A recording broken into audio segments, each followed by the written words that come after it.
We hope you enjoy listening to this podcast of St. Louis on the Air, brought to you by University College at Washington University, with undergraduate and graduate programs part-time, evening, and online.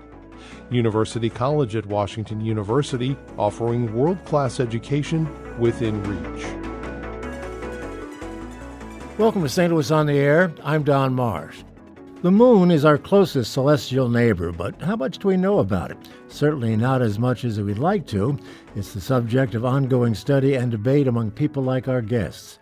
Joining me in studio are Brad Jolliff. He is the Scott Rudolph Professor of Earth and Planetary Sciences at Washington University. Rebecca Boyle is a freelance science writer who writes mainly about space for The Atlantic and other prestigious publications. And she's writing a book about the moon for Random House. Also with us is St. Louis Public Radio science reporter Eli Chen. Thank you all so much for being here. Hi. Thank you. Good to be here. You don't look all that disappointed, although I expect you are because of the weather factor in the lunar eclipse. Brad, how disappointed are you? Well, I was disappointed at first, but I stuck with it. And about halfway through the portion of totality, the skies cleared. And so I actually got a very nice look at it. And so it was really beautiful. I watched it, I think, for about an hour or so after that. So I wasn't totally disappointed. Well, I'm glad to hear that. Rebecca, how about you? Yeah, same. I was a little bit bummed at first that it was mostly cloudy. I could kind of see the partial phases through the clouds. It was pretty faint. And then all of a sudden, it was like 10:45. I walked outside and the clouds just dissipated, and it was perfectly right on time for the red totality phase. Well, at least we had that. And Eli, how about you? You came back from Puerto Rico just to be here to see it. That's one way of putting it. So it was mostly overcast, but I felt like where I was, the moonlight had kind of carved this beautiful circle around the moon, and I was able to see most of it. Yeah. Brad, what were you looking to look for during this whole event, several hours of the eclipse? Well, this is really the first time I've seen one quite this well. And so I actually had a small backyard telescope out on my back deck. And that was useful because even when the moon was in the clouds, I could kind of get a look at it. So I really was interested in the color. I wanted to see what the color would do. And just thinking about what is going on at the moon, we have a little orbiter, lunar reconnaissance orbiter, that is working around the moon right now. And so it was orbiting, and I was just thinking about it while this was all happening and hope it stays warm enough and is safe when it comes out of this. Because, when we're in eclipse, it's very, very cold and it's not getting its solar power. And I was also thinking about the little Chinese spacecraft on the far side sitting there surviving the nighttime. That's something we want to talk about more, but Rebecca, I'll go to you. Were you looking specifically to learn anything, or was it an aesthetic event for you? It's usually an aesthetic event for me. This one was special in a few ways, and one of them was that it was at apogee, is that right? Highest point, apogee. I always get this wrong. No, the moon's at perigee. Perigee. So it's at its which closest is its point. Closest point to Earth. So it looked much larger, which is why people called it a supermoon. And blood moon. A super blood moon because of the red color, which, and again, I defer to Brad on these questions, but I understand it turns that color because it's reflecting the light of every sunrise and sunset on Earth because of the position of the Earth in front of the moon, which is what gives it that kind of blood red tint. I think a long time ago, people were a little bit freaked out by that color, and it maybe signified something ominous and was a signal of doom. But knowing what it actually is, I think is very poetic and gives me an appreciation for what the moon represents to us here on Earth. Eli, if I remember this correctly, you were to spend time with Brad watching this Yeah, event, right? with both Brad and Rebecca, but unfortunately weather constraints sort of nixed our plans. What were you hoping to find out during this event with these two folks? Yeah, so what I had hoped out of the interview is that as we were looking at the moon, we would talk about things of the moon that were not visible to us. So especially about the far side of the moon, which Brad is very interested in. So yeah, actually, if we could sort of segue into that part of the conversation, that'd be great. Brad, could you talk about, your interests in the far side of the moon? Well, for the past 20 years or so, I've had an interest in actually doing a mission to the moon to go to the far side, land in the giant South Pole Aitken Basin, which I'll tell you about in a minute, collect a sample and return it to Earth, because it's one of the highest science priorities we have in planetary science right now, and something we'd really like to do. So I've been part of the NASA New Frontiers program proposals now 3 times. We haven't been selected because it's a competitive thing, and we've had very, very good competitors.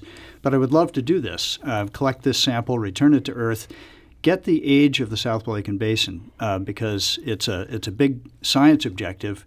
It's the oldest and largest of the big impact basins on the Moon, and knowing its age will tell us something about the early impact history of the Earth-Moon system, and even how our early solar system evolved. So very interested in doing this mission. What are the Chinese doing there now? So the Chinese, with the Chang'e 4 mission, have a lander on the far side. First far side lander, soft lander like this, and so they've really done a nice accomplishment. Now, they landed in the South Polacan Basin, but it's a huge basin, 2,500 kilometers across, or something like 1,500 miles. And it's huge. It's a distance from, St. Louis to Los Angeles. So they landed in a portion of the basin that's actually fairly far to the north in the basin, in a crater called Von Karman crater. Von Karman is itself a fairly large crater. So they've landed there, and they've got a couple of objectives. One of them is that this is a clone of the Chang'e 3 mission, which was also a lander with a rover. So they've got a little rover called U2 number 2. And they hope to do some geologic exploration with that rover. They've got a little ground-penetrating radar. They've got a Viz-Near-IR camera that will tell them about the mineralogy at that site. And it'll be a nice little geologic exploration. They've also got some experiments that are looking at the radiation environment in that part of the far side and looking at the radio environment as well. So as Eli mentioned, it's a very special place. The Moon blocks Earth's radio emissions, and so on the far side, it's what we call a radio quiet environment, one of the quietest environments probably in the solar system for looking at the radio signals that are coming from deep space. They have to bounce it off a satellite or something, don't they, to transmit it back here? So they do. They have a satellite that was launched last May, and that sits at a very special place on the far side of the Moon, beyond the far side of the Moon, well beyond, at one of the so-called Lagrange points, and it orbits at that location. It's a very stable location, but they can see the far side of the Moon, and they can see the Earth. So that satellite serves as a communication go-between between the Chang'e 4 lander and rover and Earth. You can't bend the signal around the Moon, obviously. No, it's not. It has to be a right. straight line. Straight line of sight. Well, the key question, I guess, with regard to the Chinese expedition is, are they going to share what they learn and what they find there with people like you? Well, they will. They will eventually share. They do not right now have the same kind of system that we have in the U.S. NASA has something called the Planetary Data System, or the PDS.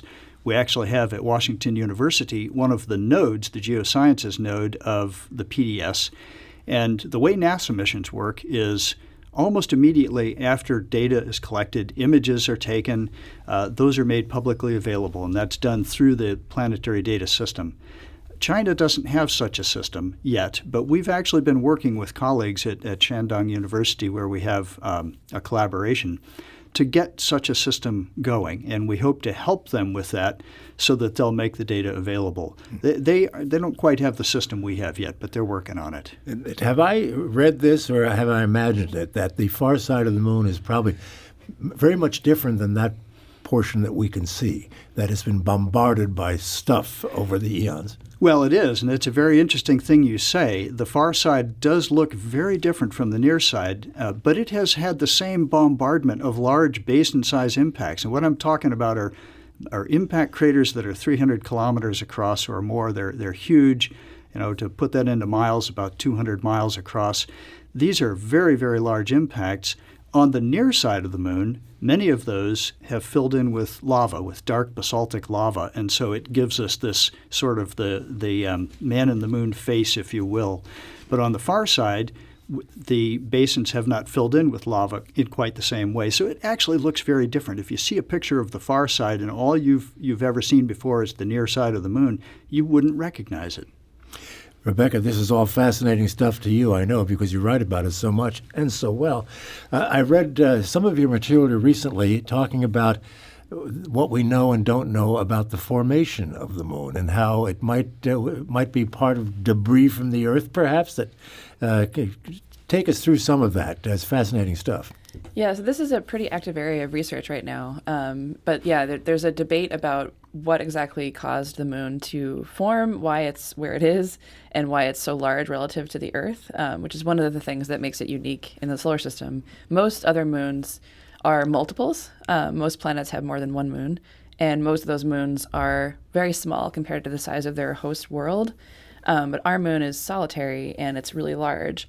For a long time, people thought that it was sort of shorn off the Earth at some point in the history of the planet, in large part because of Apollo samples that were returned here in the 1960s and 70s.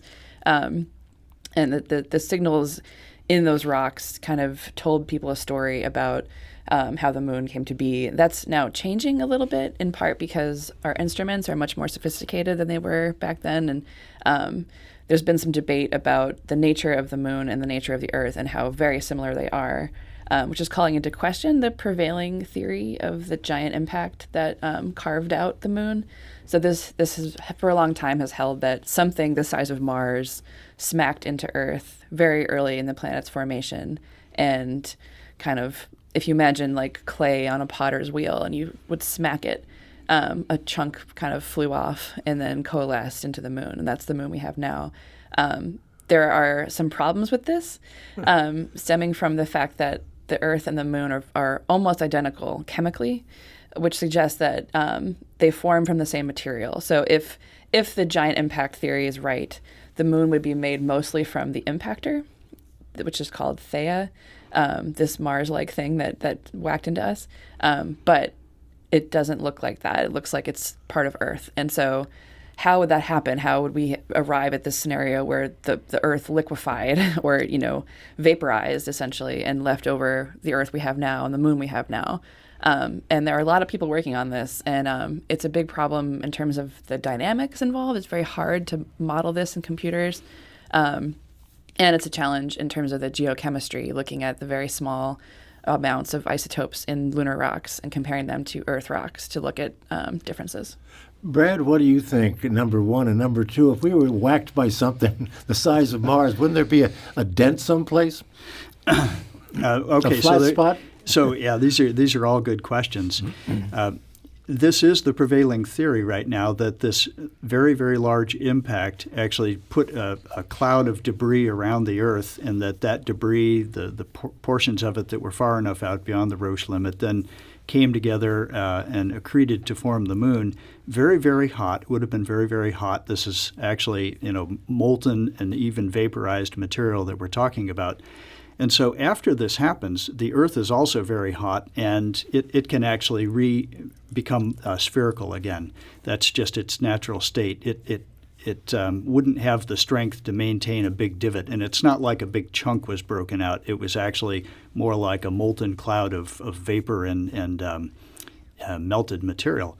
And so that stuff came together and formed the moon. And as Rebecca says, the devil's in the details, and we're looking very carefully at the isotopic signature of a number of elements to see if they behave or if they give us the evidence that would show that some of the material was lost because of the high temperature of vaporization. A lot of this actually can be modeled, and so the models are improving in sophistication all the time, and at some point we may find that we need another theory, but right now it's the best one. Eli, will you ever look at the moon the same way after learning all of this? Probably not. And, I know this is a chapter out of the book that Rebecca is writing, so I'm actually curious, Rebecca, why did you choose the moon to be the subject of this book? I write about it a lot. The moon is sort of my beat as a writer. But to me, it's interesting because I think we as a species have sort of forgotten what it represents to us and what it meant to us, through time.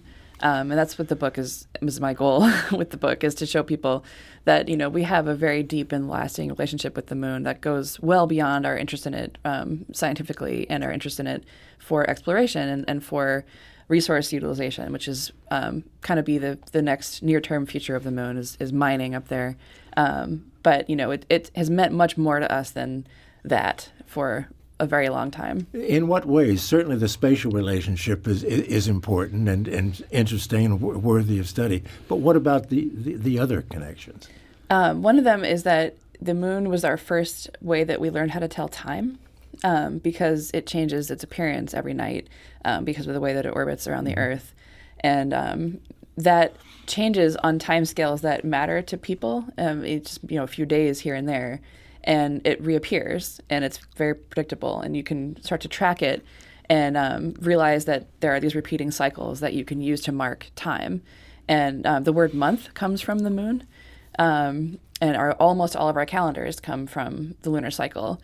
And so without the moon, it would be much more difficult for us to divide the year. You'd have seasons, but those are variable depending on where you are. And those are changing all the time. And so the moon gives us kind of a reliable timepiece in the sky to track the time of year, which was useful for things like planning the harvest, when to sow crops, when to chase animals that were migrating. It served as our first kind of clock. And the tides, of course, and influence on the tides. Its influence on life is really profound, and I think is still being, is still trying to be understood. We know obviously that the tides, that the moon influences the oceans, and that influences the mixing of nutrients in the oceans. Without that daily sloshing of back and forth of water, there may not be nutrients kind of brought up from the surface of the ocean. That affects the entire food chain. Its light also is a very important driver of biology. A lot of species either use their mating or migration depending on the cycles of the moon. Brad, I wonder about affecting us. I mean, if it has a gravitational pull of any kind, source at all, and it obviously does, I wonder about us as individuals, if we are affected by the moon. Well, I think it does affect, it has a lot of effects on our own physiology, but I like to think of the broader effect. Having a moon such as the large moon that Earth has actually stabilizes the Earth's obliquity, and it stabilizes the angle to which the Earth exposes to the sun. And that's really important because if you think about a planet like Mars, has huge swings in its obliquity, which means that over great periods of time, the environments change significantly from the poles to the equator. So our moon actually stabilizes Earth in such a way that is very, very conducive to life on Earth. Just trying to imagine what it must have been like for the ancients to figure this stuff out that Rebecca was talking about. And hey, wait a minute, this does the same thing at the same time every month. Maybe we can make use of this somehow. Oh, I think we'd be fascinated to know all of the things that were being thought about in early days as humans looked to the moon. We here, we and the moon, are we just space debris? Are we here because of other kinds of collisions in other parts of the great beyond?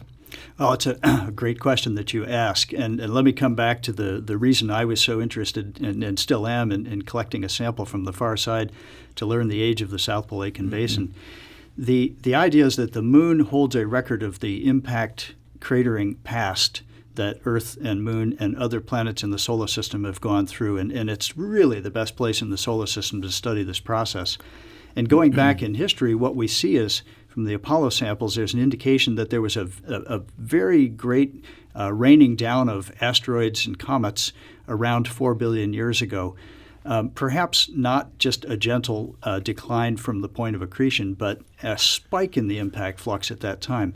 And if that happened, why did it happen? Dynamicists are now looking at models for the early evolution of the solar system that have such phenomenal things as perhaps the orbit of Jupiter and Saturn changing and migrating outward and causing a destabilization of an early asteroid belt and causing this raining down of projectiles on the inner solar system. So there's an awful lot that we can learn from the moon and about our own early history. And as we look at other solar systems with things like the Kepler Space Telescope and other planet finders, we're learning about early evolution of other solar systems, and now we can put this all in context. Why isn't that happening down, this raining down of projectiles from outer space? Well, this certainly happened on the moon, and we know that it had to happen on the Earth even more so and more intensely because the Earth is a much larger gravity well. We just don't see those craters on Earth because of mountain building and erosion and the changes of continental plates and tectonics over time. So on Earth, the evidence has been erased, but on the moon, it's still there. Do you have another question, Eli? Yeah, I was going to ask, Brad, what inspired you to learn about the moon and study it the way you do? Well, I'm a geologist. I'm interested in materials and rocks and minerals. And early in my career, I got the opportunity to study some of the moon rocks that were brought back by the Apollo missions. We still study those. And as Eli said earlier, you said we are using more sophisticated instruments. And I think Becky said the same thing. We are asking new questions, and so we continue to study these materials. But it's of interest to me for a couple of reasons. One is I like to know how things formed and how they got the way they are. The other thing is I'm interested in resources, and Becky also mentioned this. There are resources on the moon that are there for us to obtain at some point in the future. And so I look forward to the ability to do that as we go to the moon to learn how to live and work off Earth and beyond low Earth orbit. We've got to go back. Rebecca, do we have to go back to the moon to answer some of these questions? Yes, absolutely. I mean, that there are a lot of people interested in going back to the moon for, as Brad says, for mining and obtaining resources that are either hard to obtain here on Earth or running out of. But there's also just, a lot of questions that we want to answer, and the moon can help us do that. How about using it as a launching pad to go to Mars and beyond? I've heard that addressed from time to time. Well, that's actually a great use of the resources there. What are the resources, you might ask? Hydrogen and oxygen that we can recover from the regolith and perhaps water ice from near the poles and polar soil.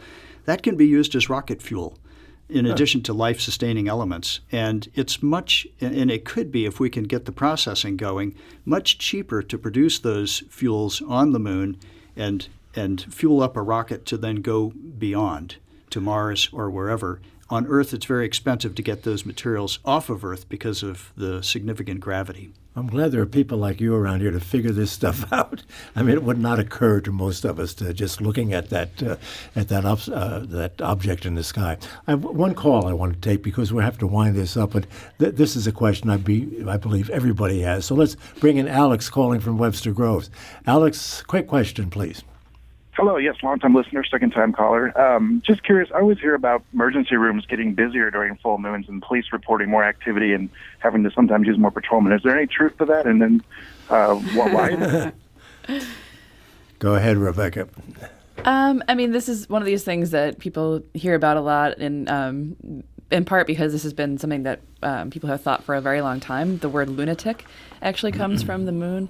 And it was thought a long time ago that, the moon influenced our behavior and our ideas in a way that during full moons people would act out.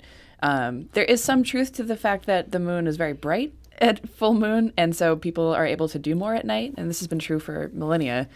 People were able to hunt, greater distances and travel longer during the full moon phase.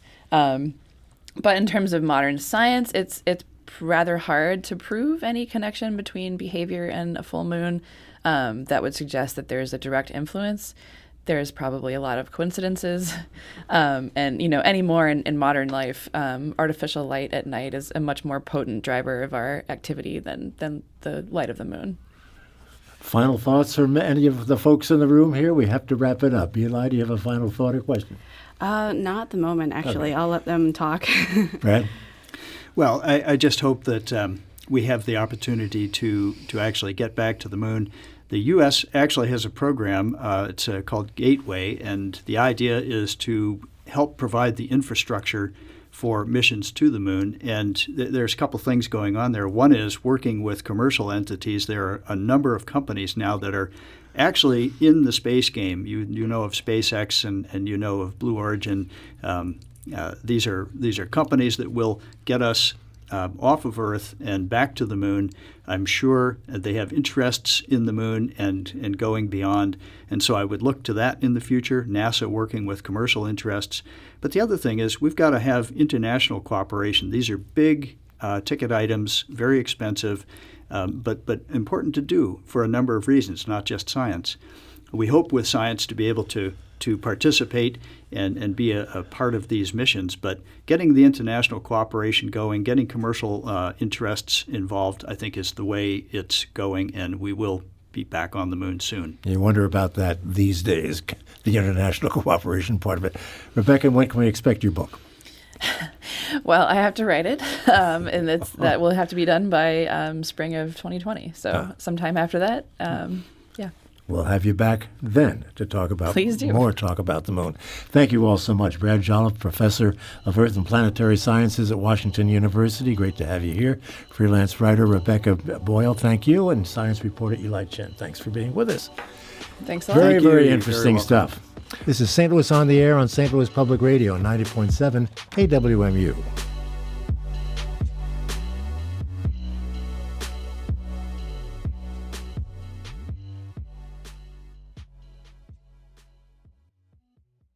Support comes from the Missouri Forest Products Association, committed to conservation and careful management of the state's forests to make them more resilient and better habitats for wildlife. ChooseWood.com.